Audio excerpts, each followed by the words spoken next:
Kita teruskan perbincangan kita tentang kemelut politik yang sedang melanda negara kita. Tempoh untuk semua ahli Dewan Rakyat menghantar surat akuan nama calon Perdana Menteri pilihan mereka secara rasmi tamat tepat jam 4 petang tadi. Ia selepas notis dikeluarkan oleh Speaker Dewan Rakyat, Datuk Ad Harun pada Selasa agar kesemua MP mengemukakan surat akuan berkenaan secara bertulis dan disahkan benar. Setakat ini masih belum ada lagi sebarang kenyataan rasmi oleh Istana Negara mengenai status nama majoriti dan juga ahli-ahli Dewan Rakyat yang dipilih. Seramai 18 ahli Dewan Rakyat dari PAS, 41 dari BN bersetuju untuk mencalonkan Datuk Seri Ismail Sabri Yaakob sebagai Perdana Menteri. Difahamkan setakat Selasa, 105 ahli Parlimen Pakatan Harapan PLAS menyokong Datuk Seri Anwar Ibrahim dan Datuk Seri Syafiq Abdal. Menurut notis dikeluarkan oleh Yang di-Pertua Dewan Rakyat, surat tersebut boleh dihantar secara email, fax, salinan PDF melalui aplikasi WhatsApp. Ahli-ahli Dewan Rakyat juga diminta menjaga kerahsiaan untuk surat akuan berkenaan sehingga keputusan yang boleh dibuat oleh Seri Paduka Baginda Yang di-Pertuan Agong. Bersama kami secara lintas langsung di Sabah sekarang adalah penganalisis politik Muhammad Raizal Shah Abdul Karim, Syarah Kanan Sains Politik dan Dasar Awam UiTM. Apa khabar Raizal? Khabar baik, terima kasih baik. Jadi isu sekarang adalah tentang kemelut politik yang sedang melanda negara kita. Adakah ia di penghujung jalan?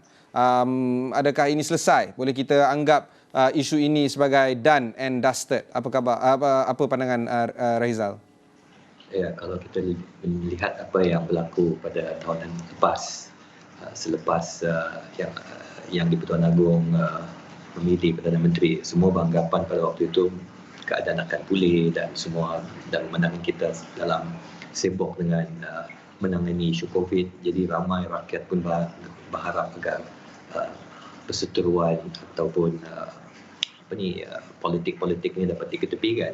Tapi fast forward now, keadaan itu kita nampak kita balik juga pada keadaan yang sama, dan walaupun mungkin saya membayangkan mungkin Jumaat akan selepas persidangan itu, dan saya ingat Yang di-Pertuan Agong pun pastinya ingin melantik Perdana Menteri itu secepat mungkin. Cuma sama ada selepas itu akan selesai ataupun kemelut ini akan berterusan. Saya rasa itu tidak ada satu jaminan untuk itu. Cuma mungkin untuk tempoh 1-2 bulan tu mungkin kita akan nampak mungkin sedikit senyaplah mungkin di dua-dua pihak, seperti apa yang berlaku ketika pada waktu Tan Sri Muhyiddin dilantik. Kalau Ibrahim masih ingat 2-3 bulan tu, berdasarkan pemerhatian saya tengok semua di WhatsApp pun semua pun tak ada cerita pasal politik, semua bercerita pasal isu agama ya. So sembahyang 5 waktu dan semuanya pasal takut kena COVID kan waktu tu. Yeah. But selepas ni tidak ada jaminan lah sama ada ia akan menyelesaikan kemelut itu ataupun tidak. Dan semestinya untuk calon ini mendapatkan keabsahan yang sebenar dari Perlembagaan Persekutuan, beliau harus mengadakan satu undi percaya di Dewan Rakyat. Sebelum ini dijadualkan pada September 7. Tapi ada berita yang keluar bahawa ataupun ada rumor yang keluar bahawa Istana mahukan vote of confidence ini berlaku pada September ke-6. Walau macam mana pun vote of confidence ini, undi percaya ini harus dilakukan. Adakah pendapat Raizal, adakah ini akan berlaku dalam jangka masa yang terdekat ni? Saya ingat penting untuk benda ini berlaku dalam masa yang selepas daripada pelantikan Perdana Menteri itu, dan kalaulah pelantikan itu dapat diumumkan mungkin pada Jumaat dan mungkin keesokan dari dapat dilantik. Ini semua bergantung kepada budi bicara tuanku. Saya mengharapkan agar proses untuk membawa ataupun untuk menguji keabsahan itu dapat dilakukan secepat mungkin. Dan kerana bagi saya lagi panjang ruang yang ruang daripada proses pelantikan tu ke proses untuk mendapat keabsahan itu di Parlimen, akan berlaku lagi banyak perkara di belakang tu tadi. Banyak kali sudah pernyataan ini dikeluarkan oleh Istana. Saya ingat sudah lebih 2-3-4 kali dalam tempoh setahun lebih ini, yang meminta bagi semua pihak untuk menghentikan permainan politik, untuk bekerjasama. Tapi kita masih lagi belum nampak. Paling-paling dia cool sekejap, dia tenang sekejap, lepas tu balik semula. Jadi kalau boleh biar perkara ini berlaku, dan itu satu yang saya ingat pun akan mendebarkan jugalah, kerana politik Malaysia hari ini lain, besok lain, lusa lain dan kemudian minggu hadapan lagi boleh berbeza. Okey, antara tujuan kita hendak menjemput Raizal datang ke rancangan ini pada malam ini adalah bukan untuk discuss the politicking yang sedang berlaku. Kita nak tengok dasar yang akan wujud susulan daripada pentadbiran baru ini dibentuk. Tak kisahlah Perdana Menteri mana pun. Walau macam mana pun, kalau kita tengok personality yang telah disebut-sebutkan sebelum ini, Datuk Seri Ismail Sabri, Datuk Seri Anwar Ibrahim, ramai yang boleh kaitkan seorang ini dengan dasar konservatif, manakala seorang lagi dengan dasar reformis. Adakah persepsi ini betul, memandangkan masing-masing tak pernah menjawat jawatan PM dan mungkin selama ini mereka hanya ikut nada dan tona yang mungkin boleh dikatakan populis. Tapi dari segi rancangan yang telah dilaksanakan ataupun pengumuman yang telah dibuat, adakah mereka benar-benar konservatif, reformis ataupun sebaliknya? Kalau perkataan tu label reformis tu, saya ingat perkataan tu sudah sinonim dengan Datuk Seri Anwar sejak dari tahun 1998 lagi, dan juga parti keadilan, dan kalau pula UMNO ni sering dikaitkan dengan konservatif dan seumpamanya. Namun keadaan politik yang berlaku sekarang ini, saya ingat banyak peluang di sini untuk mana-mana pemimpin, sama ada siapa yang akan dipilih sebagai tak kisah sama ada Datuk Ismail Sabri ataupun Datuk Seri Anwar yang dipilih. Saya nampak desakan-desakan agar reformasi itu dilakukan amat kuat, dan siapa yang menjadi Perdana Menteri selepas ini, sekiranya mereka tidak melakukan sebarang bentuk reformasi, sama ada dalam segi polisi, sama ada dari segi politik ataupun pendekatan-pendekatan ekonomi, saya rasa mereka akan mendapati yang mereka bukan dalam satu keadaan yang sukar. Kerana kalau kita tengok sekarang, yang contoh paling dekat baru-baru ini, Tan Sri Muhyiddin, dalam keadaan di mana beliau sedar beliau kehilangan majoriti, beliau menawarkan satu package reformasi yang saya secara pribadi anggap sebagai satu reformasi yang begitu bold, yang begitu signifikan, dan banyak yang bercakap ini sudah lambat, sepatutnya datang lebih duluan.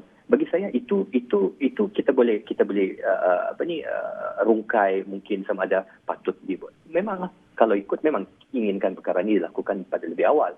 Tetapi ini juga menunjukkan dalam keadaan yang ketidaktentuan ini akan ada peluang-peluang sebegini dan peluang-peluang sebegini yang patut diambil. Dan saya ingat sama ada Datuk Ismail Sabri ataupun Anwar ataupun siapa-siapa sekalipun, mereka apabila mereka menjadi Perdana Menteri, benda pertama yang mereka perlu lakukan adalah apakah bentuk pembaruan yang saya ingin bawa. Dan seperti yang Ibrahim sebut tadi, dua-dua mereka ni pun belum pernah teruji pun. Okay? Dan kadang-kadang pun kita kena berlaku adil juga kepada siapa-siapa. Walaupun Datuk Ismail Sabri dengan UMNO, dan UMNO dikaitkan dengan agenda-agenda dengan parti yang konservatif, pendekatan yang tidak begitu progresif, tetapi seperti saya sebut, keadaan politik itu mungkin akan menyebabkan beliau terpaksa untuk memenuhi permintaan-permintaan ini kerana desakan yang begitu kuat. It's not so much apa yang diutarakan. It's actually more of siapa yang cakap. Jadi personality seseorang politician itu, ahli politik itu, berkait rapat dengan apa yang ingin dilaksanakan. Jadi ini adalah isu dogma personality politik yang rata-rata rakyat masih lagi tidak boleh lepas. Dan dari segi itu mungkin kita kena buat perkara yang agak radikal. Sebentar tadi, sekitar 20-30 minit tadi, kita ada berbicara dengan Datuk Seri Nazir Razak. Beliau ada menyebut satu idea yang baru, iaitu Better Malaysia Assembly. Itu dia punya namanya. Tapi apa yang ingin dibawa ke tengah adalah tentang mencipta satu perhimpunan yang terdiri daripada rakyat biasa, rakyat jelata, bukan ahli politik, tetapi disahkan oleh ahli-ahli politik di Dewan Rakyat untuk membentuk satu guided demokrasi. Adakah ini dapat menyelesaikan isu dogma personality tentang siapa cakap apa? Adakah ini cara kita untuk memajukan negara ke hadapan? Ya, saya dah ikuti sedikit sedutan tadi apa yang disebut oleh Datuk Nazir tadi berkenaan dengan membentuk sebuah gerakan ataupun assembly yang terdiri daripada profesional dan seumpamanya. Benda-benda seperti ini perlu baik, dan banyak juga, saya ingat bukan Datuk Nazir dan banyak NGO yang mengetengahkan konsep-konsep sedemikian di mana ada keterlibatan masyarakat dalam proses pemerintahan itu tadi. Kerana sekarang rakyat sudah muak kerana mereka lihat it's the same player, ahli politik yang sama, dan kita tidak bergerak ke mana-mana. Jadi sudah tiba masanya rakyat itu memainkan peranan penting. Walau bagaimanapun, secara realistiknya, saya ingat sebelum kita pergi kepada idea yang begitu kehadapan, sebenarnya terdapat lagi benda-benda yang sepatutnya dalam konteks sistem kita eksekutif dan juga legislatif yang boleh diubah seperti apa yang kelaziman dilakukan ataupun dilaksanakan di negara maju yang malangnya belum dilakukan di Malaysia. Saya bagi satu contoh, Ibrahim. Antara cadangan yang Tan Sri Muhyiddin cadangkan hari itu adalah menyetarakan bilangan ahli parlimen daripada pembangkang dan juga kerajaan di dalam apa yang dipanggil sebagai special select committee. Kalau dalam Inggeris saya ingat mungkin begitu, jawatan kuasa khas dipanggil. Sebenarnya kalau kita tengok di negara-negara maju yang lain, saya tidak menyebut negara yang mungkin tidak menyerupai sistem kita. Kita tengok UK contoh dia. Di dalam parlimen tu jadi terdapat bukan select committee tapi standing committee. Komiti yang membayangi setiap kementerian yang ada. Dan di dalam setiap komiti ini terdiri daripada parti-parti pembangkang dan juga parti pemerintah. Dan apakah fungsi mereka? Fungsi mereka adalah bukan bersidang setahun sekali, kerana kita tengok daripada parlimen sekarang, saya nampak kekangan yang berlaku di parlimen sekarang. Ramai yang selalu cakap, bukalah parlimen. Hujah saya simple. Kalau kita buka parlimen pun, kita kena ingat, sesi soal jawab tu cuma ada sejam. Dan di situlah sesi soal jawab di mana kita biasanya, we will grill all the minister, tanya dan semua. Sejam tu tidak mencukupi. Kalau di negara-negara seperti UK, kebanyakan proses-proses ini tadi di mana mereka meneliti dasar kerajaan. Contoh, polisi kerajaan atau pendekatan yang diambil tentang COVID, pendekatan tentang pelan pemulihan. Semua ini akan dilakukan bukan seminggu sekali tetapi hari-hari di dalam standing committee ini yang mana terdiri daripada parti-parti ini tadi. Masing-masing ada di dalam dan mereka boleh memberikan input. Saya tahu kebanyakan sekarang saya nampak dan saya berdasarkan pemerhatian saya, terdapat banyak NGO yang mencanangkan agar dibentuk sebuah which is good dan bagus. Dan ini juga sebagai komplimen kepada apa yang saya cadangkan. Tetapi bagi saya, benda seperti begini yang perlu kita, benda yang sepatutnya yang dilakukan di negara lain, kita tidak buat. Dan ini yang kita patut fokus kepada reformasi yang disebut tadi itu, iaitu menggunakan platform sedia ada parlimen menjadi pusat di mana segala data itu dikumpul dan disiarkan secara langsung supaya rakyat tahu. Banyak ahli-ahli parlimen bercakap tidak ada ruang untuk mereka menyatakan pandangan tentang idea. Datuk Seri Najib terpaksa tulis dekat Facebook, dia cakap, ini poin-poin saya, ini kerajaan tak dengar. Kita gunakan standing committee ini, maka mereka boleh panggil setiap menteri itu, bukan saja menteri, ketua pengarah, agensi-agensi pelaksana dan menyatakan kenapa kes ini meningkat. Di manakah apakah strategi yang kamu guna? Biar mereka secara detail explain. Dan di situ kita dapat kenal pasti sebarang lompong-lompong yang mungkin wujud dalam pelaksanaan itu tadi, daripada segi vaksin contoh dia, daripada segi bagaimana dana bantuan diedarkan, banyak yang merungut angkat bendera putih, bendera hitam dan seumpamanya. Tapi adakah pernah kita menyalahkan kerajaan, which is fair, kita menyalahkan. Tetapi di masa yang sama juga, adakah ini juga berkait juga dengan sistem delivery kita? Dan ini yang bagi saya, kalau kita ada pendekatan di mana kita memperkasakan parlimen itu, menaikkan martabat parlimen itu, bukan untuk bersidang seminggu 3 kali dan daripada pagi petang cuma sesi jawab sejam, lepas itu bincang larang undang-undang lain. Tetapi di masa yang sama berlaku serentak, dihidupkan ruang-ruang di parlimen itu tadi, di mana setiap mereka tadi akan membincangkan setiap dasar polisi yang diambil oleh setiap kementerian yang ada. Tapi yang kita tengok, memang ada Special Select Committee Parlimen.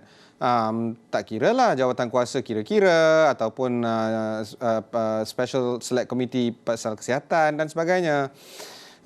Jawatan kuasa ini ada wujud tetapi tidak diberikan ruang seluas-luasnya untuk mengadakan mesyuarat. Sebaliknya, kerajaan pemerintah sebelum ini mengadakan pelbagai kaunsil yang dicipta untuk mengurus tadbir negara seperti JKJAV untuk vaksin, National Recovery Council untuk menyelesaikan kemelut ekonomi kita, bagaimana kita nak kembali kepada normal. Ini semua luar daripada parlimen. Adakah sistemnya yang masalah, bukan orang-orangnya? Betul. Pendekatan dia yang saya ingat salah. Kalau kita tengok di kebanyakan negara, yang macam Ibrahim sebut tadi tu, majlis-majlis, majlis rundingan dan berbagai nama lagi, dibentuk ni biasanya di peringkat eksekutif. Namun perlu juga diperkasakan lagi select committee dan juga standing committee yang ada di parlimen. Sebab itu bagi saya dua-dua ni saling komplement, dan juga yang seperti Datuk Nazir sebut tadi itu, mereka boleh menggabungkan setiap semua cendekiawan dan apa semua ni, dan maklumat-maklumat ini dapat dikongsi di parlimen. Contoh dia, bila kali terakhir kita dengar, dan saya kadang-kadang selalu tanya juga dengan kawan-kawan NGO yang selalu kadang-kadang keluar press release bagi tahu ini cadangan kita bagaimana menyelesaikan masalah ni. Apakah proses mereka supaya didengar? Satu ialah buat press statement supaya kerajaan dengar lah. Hopefully menteri baca newspaper, nampakkah, buka online. Satu lagi, bagi kepada, jumpalah, kenal dengan menteri, bagilah. Hopefully dapat meeting, dapatlah masuk. Ataupun mintalah supaya hantar wakil dalam majlis itu tadi. Tetapi di peringkat parlimen pula, tidak pula mereka ni pernah dipanggil. Maksud saya di sini, proses yang berada di eksekutif itu tidak apa. Kalau mereka inginkan wujudkan majlis di peringkat pelaksanaan itu perlu. Itu tidak mengapa. Namun di masa yang sama juga, peranan parlimen itu perlu dikukuhkan lagi. Dan di sini yang saya nampak perlu kedua-dua pihak balik kepada yang sebut tadi itu mengenai rundingan, dan juga kita boleh kaitkan dengan CSA, supply dan demand.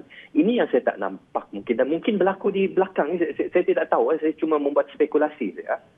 Yeah. Amalan yang kita nampak sekarang ini, rundingan-rundingan yang itu berlaku tu seolah-olah rundingan itu lebih tertumpu kepada, kalau saya bagi sokongan kepada kamu, apakah jawatan yang saya akan dapat? Berapakah jawatan kabinet yang saya dapat? Saya tidak pernah nampak ada seorang itu keluar dan menyatakan, saya tidak boleh bekerjasama dengan parti A dan B kerana parti A tidak bersetuju untuk melaksanakan apa parti kami perjuangkan, iaitu A, B dan C. Saya tidak pernah terdengar benda-benda gini. Paling yang selalu mereka katakan, saya tidak mahu kerana dia ni syaitan. Saya tidak mahu kerana dia ni pengkhianat. Ibrahim, kita kena ingat, realiti politik itu, dan saya ingat kalau kita tengok statement yang ini saya nampak mungkin terlepas ya. Sebenarnya kalau kita tengok sebenarnya statement yang dikeluarkan, pernyataan dikeluarkan oleh istana itu tadi, ramai yang menginterpretasi setiap ayat. Asal istana keluarkan statement, kita interpretasi. Adakah dia ni nampak pro ke? Dia ni cenderung ke sini ke? Tidak. Tapi satu benda yang sebenarnya yang saya rasa peluang kemasan yang dilepaskan oleh mereka adalah, di dalam pernyataan, bukan saja ini, sebelum ni, yang di-Pertuan Agong telah menyatakan beberapa kali, bekerjasamalah. Kenapa tidak digunakan guidance, ayat statement yang di-Pertuan Agong ni, dan menyatakan kepada penyokong mereka yang tadi, kerana mereka menyatakan bagaimana saya nak bekerjasama dengan pengkhianat, penyokong saya kata tak boleh. Why can we just go out and say kami mengikut titah tuanku? Kita boleh menyakap kita ikut titah tuanku apabila benda tu menyebelahi kita, tapi apabila titah tuanku pula, kita tak pula nak explain dengan penyokong kita. Kenapa kita tak boleh explain dengan penyokong kita? Tuanku dah minta untuk kita bekerjasama. Jadi maka itu kita akan bekerjasama. Maka dengan itu parti kita akan cuba untuk membawa isu-isu ini yang mana kita perjuangkan. Kita nak supaya bilangan jumlah bantuan ditingkatkan kepada 500. Kita minta ni dan parti ini bersetuju. Dan ini membantu kamu yang kamu bising-bising ni. Baik. Kenapa saya tak nampak benda-benda gini berlaku? Memang susah nak nampak sebenarnya, Raizal. Tapi ya, itu maksud saya, Ibrahim, di sini Saya kadang-kadang saya nampak dan saya merhati beberapa statement yang dibuat oleh beberapa pemimpin-pemimpin politik yang sering menyatakan, yang dia ni kita tak boleh, dia ni pengkhianat, dia ni tak boleh. Retorik begini sebenarnya yang memberi membenihkan tanggapan di penyokong kita, dan penyokong kita ni bila pergi ke kedai kopi, bila pergi dia pun menyuarakan benda sama, kita tak boleh, kenapa pengkhianat. Dia ni tak boleh pengkhianat. Jadi persoalan saya, we don't talk about compromise. Macam mana kita nak compromise sedangkan kita tak sedia untuk duduk semeja pun. Contoh dia baru-baru ni yang Tan Sri Muhyiddin, awal-awal dah kita tak boleh, tak nak dengar pun, tak nak duduk pun, tak nak langsung, tak nak apa. How can we compromise if we cannot sit together? That's my point. Even if you look at other countries, bukan saja banyak countries, semua pun sama juga. Baik. Berikut adalah kenyataan ataupun diskusi kita dengan Muhammad Rizal Shah Abdul Karim, Pensyarah Kanan Sains Politik dan Dasar Awam UiTM. Teruskan bersama kami di Astro Awani. Kita rehat sebentar sebelum meneruskan dengan berita-berita terkini di dalam dan di luar negeri.